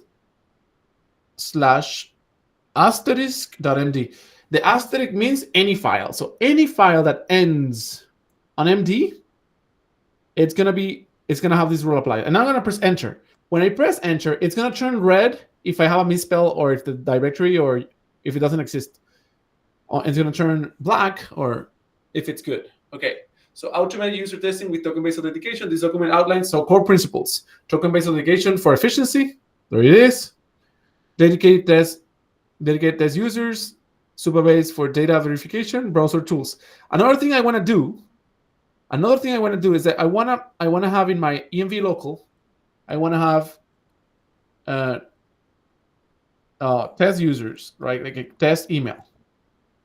So it's gonna be aal@gmail.com and a test password. I don't want to be telling this all the time, right? I think it's 1234 1234. So I'm gonna tell now to update the get test token script to use env variables also for this too. So we can automate the data token creation. We can fully automate the data token creation. So it's an env variable, so that means no one's going to see it but me. And tomorrow, I want to improve this and have several test users, right? I want to have a test user with roles and everything, but this is good for now. And we'll see later how we can improve it to have roles. But this is working. Now I'm going to try it again. I'm going to try the script again. And it should now, yep, it does it. Look, it generates the token without me having to intervene. So that's great. Okay, so now update the rule. Now update the rule.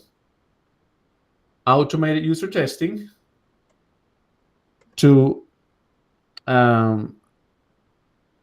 make sure the tokens are created without any human intervention. Human intervention.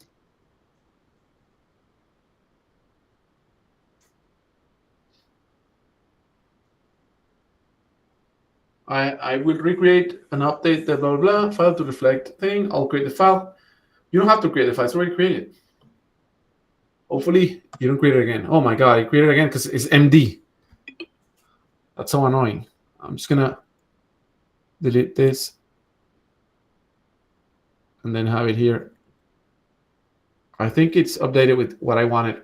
A node, yeah. Here it is, look. Prerequisites. I did it without accepting, but whatever. I think it's going to work. Okay, cool. So now that we have this rule, we can go ahead and do our user test here, right? Instead of testing authentication, I'm going to say now, create a user test under memory bank / user test / let's call it submit event.md that describes the steps to test like a human using the browser the event submission on the platform.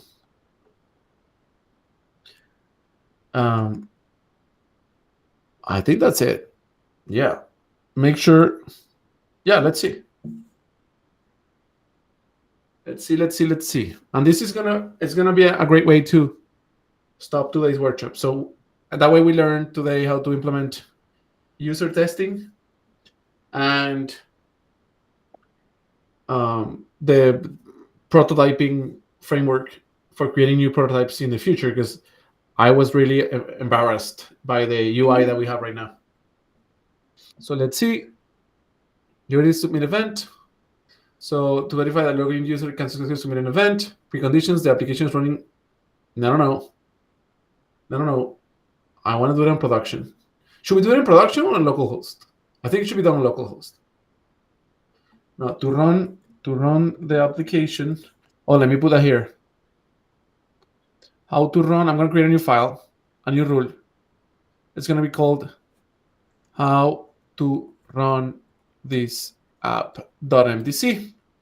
And I'm going to say here that it's going to apply to any file. So any file.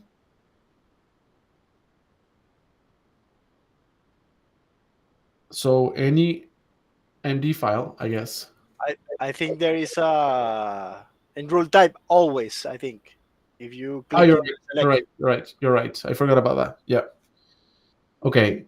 So to run this application, you can do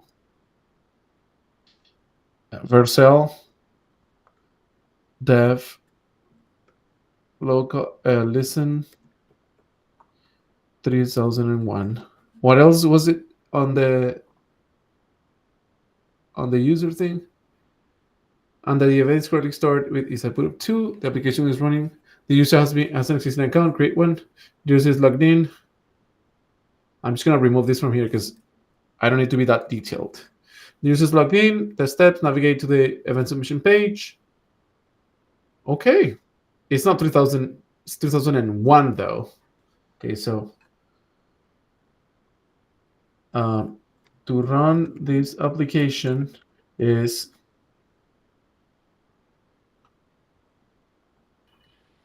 I'm just thinking, Postman, that you could change like the the environment of variables. Maybe something like that will be helpful, right? Like just, hey, do this test with the development environment. Yeah, that's why you see Or here it says env.local. It's because of that. yeah. You can have env.production. That's a standard. That's already a standard Okay, got it. in most applications. Okay, let me see what happened here. I've noticed the command in application. Thanks for that. Keep in mind. Okay, cool. So let's see. Let me now tell it to follow the user test to submit an event. Let's see what happens.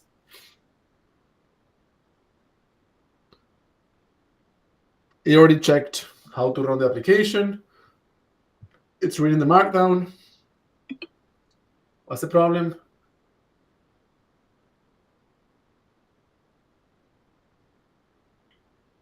Use the connection for the token creation. Place. Can you confirm that the application is running? No, you have to run the application. It's already running though. So yes, it's running. I'm gonna tell here to always make sure in this global thing, always make sure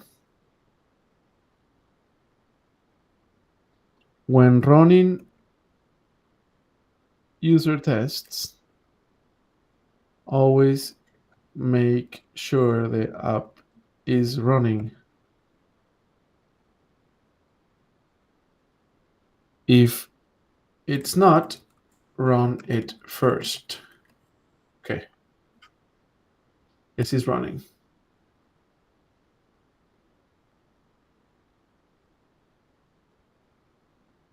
It got the token. Now it's getting into the thing. Here's the plan. Yeah, it's using the MCP tool now. It seems like the navigation with the token redirected to login redirected from this indicates that the token-based authentication provider may not have completed before the middleware otherwise detect. This is a common scenario with client-side authentication. I'll start by navigating to the home page with the token. Okay, I've navigated to the home page. The snapshot shows loading user in the header. I waited a few seconds to give it time. Good, the page has reloaded and the URL no longer shows the token, which means our provider likely proceed with the URL. It seems that we're still getting redirected to the login. Oh, so I think the submit event is broken. So let's do that same test ourselves. I'm gonna use a token. I am logged in. And now the next step it did was getting into submit event manually instead of clicking on the button. Maybe that's a problem. Maybe it's not persistent. Yes, that's the problem. It's not. Oh, no, that's not the problem. The problem is that wait. I am logged in, but it's not recognizing it for me. Okay. Okay, it seems, so that's the real issue. It seems the middleware is not working. The submit event redirects to the login even when logged in. We have 6 minutes. Let's see if we can fix it in 6 minutes.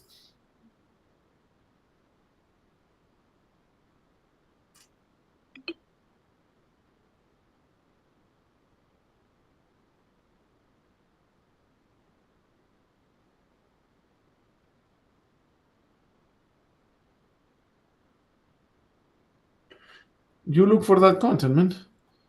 Where is the middleware here? I don't think there's a middleware. Let me see. Middleware. Oh, it is. You can check that content yourself.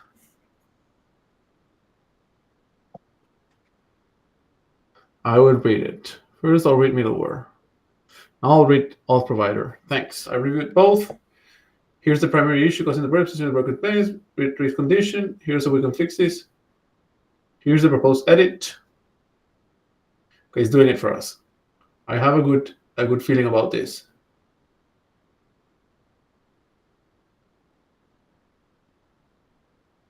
I have applied the changes. Now it's gonna test it for us. Look, it's doing the test. Please run your application. It's running. Come on. It's running. I already told it to check, but whatever.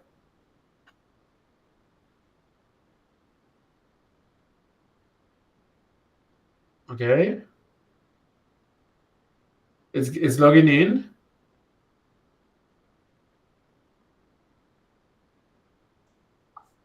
The homepage loaded with submit, so that's great.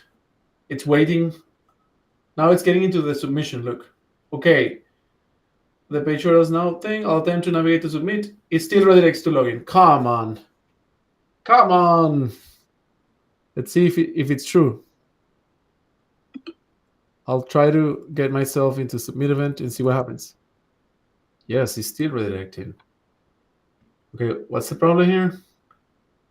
Let's try a more direct test of the middleware behavior. After the token is processed, the client navigate to wait for the page, then in the same browser, manually type submit. What happens? Do you still get login? Oh, it's asking me to do it myself.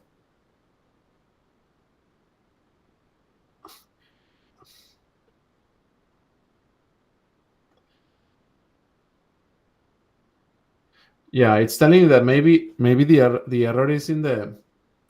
Why don't we use local storage instead of? Oh, there's supposed to be a cookie. So I think it can check cookie with browser tools. Let me see. Hey, in the shell, just after you logged in, in the shell in the cursor. You're right. Here. It's showing yeah, exactly regarding cookies. Yeah. Oh, that's great. And why can I? It's supposed to have access to the. But I think you're right. That's the issue.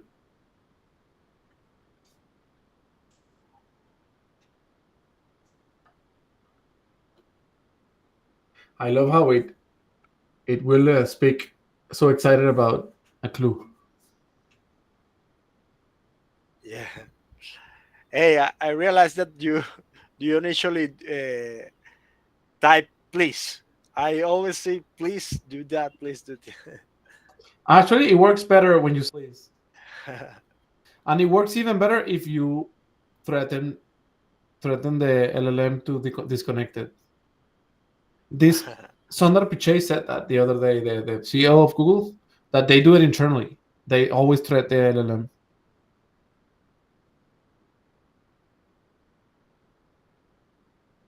Okay, so he's still trying to fix it.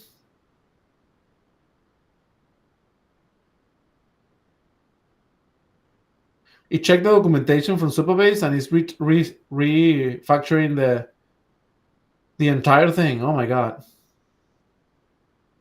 He's doing so many changes.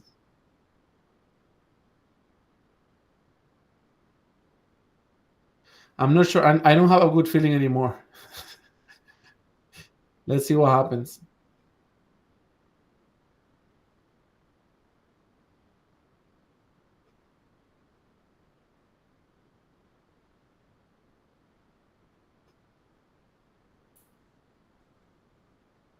It's gonna stop trying soon.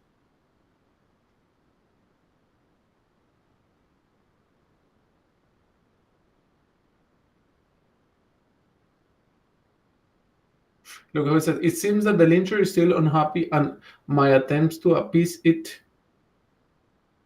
making it more complex.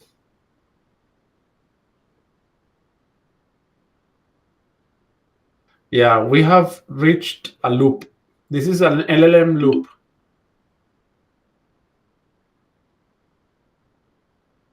My god. Such a bad timing for this loop because it's 8 o'clock. I'll work on fixing this. Maybe I'll start again. Who knows? And then I'll work on having this user testing fully automated so that we can test it next time. Because and then just to finish, so that we know what we're going to see next class or next workshop, we're going to be working hard on having an application in production, right? Like one of my main goals in this series of workshops was not to show you how to code with AI only, because that's just a part of it, but also I wanted to have a production application. I wanted to have like a real flow, a real professional flow, and that involves this for the future, right? Like for the next agenda. So let me make this bigger so we can all see it. I'm gonna make all of it a title. Yeah. So prototyping, we didn't do properly. Today we did a little bit more. Content generation, it's important because once we're in production, we need to start like generating marketing for it. So I want to go over that a little bit. I want to go over generating documentation and an automated process of generating your not documentation for your team. That's important as well. But I mean documentation for the user. Like you have to let the user how to use your application. There needs to be a knowledge database where the user can see, okay, if you want to create a new event, you have to go to this place and fill this form. I also want to go over marketing automations. I think that's an important process of having a real application. And then some copywriting as well. I think these topics here, I know that are not like strictly coding related, but this is not a coding course. This is a vibe coding course. So vibe coding means all the other stuff. So I'm gonna go over those stuff again, and I'm fixing this so that we can have automatic user testing. Any suggestions or any feedback? Perfect, Alex. Can you push these changes to GitHub, please? Yes. Okay. Also, the Vibe tool. Let me share the screen. Yeah, I'm sharing a link on the chat. That page is not updated on the website. I think the website have a previous version. Yeah. Yes.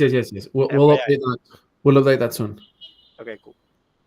Great. See you guys later. Thanks. See you. Goodbye.